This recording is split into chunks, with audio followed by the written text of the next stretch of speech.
Good morning, everybody. Vicar Katie here, and I am super excited to have you guys joining me this morning. I also have joining me this morning Jasmine. Jasmine is my rabbit. I've had her for about 6 years now, and you just saw Kita sneaking in with me, and she's going to be popping in a couple of times. Kita is my dog, and I've had her for a couple of years. Now, they both love to play, except they play very differently.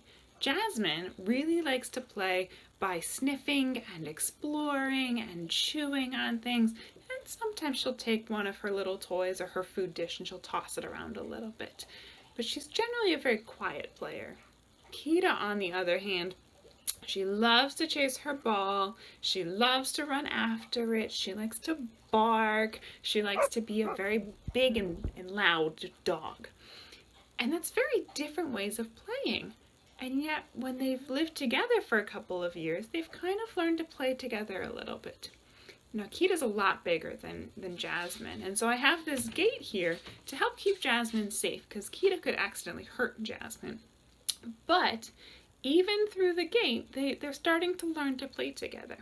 Now, Kita sometimes forgets that Jasmine can't play with a ball, and she can't wrestle, and she can't run and chase things, and so she'll drop her ball over the gate and she'll watch Jasmine and wait for Jasmine to go get the ball.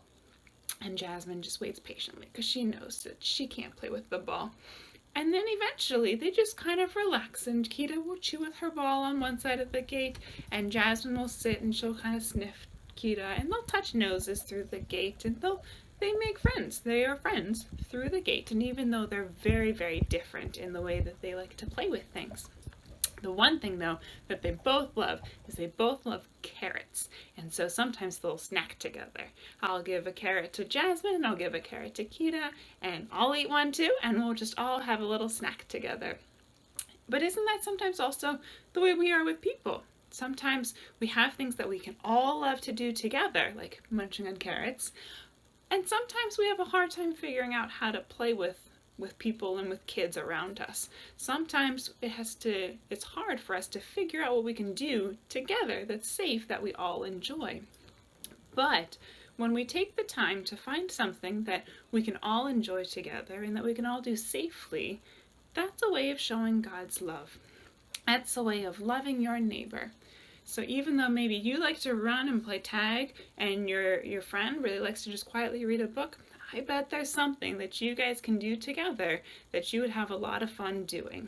And maybe there's another kid at school that you would like to invite into that game, and you guys can figure out and come up with a creative way that you guys can all play together and all have fun and all be safe at the same time, sharing God's love with everybody.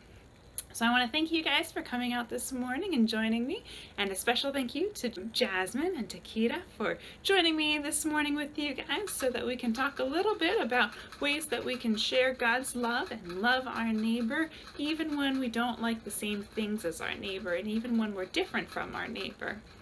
Thank you guys again. See you soon. Bye.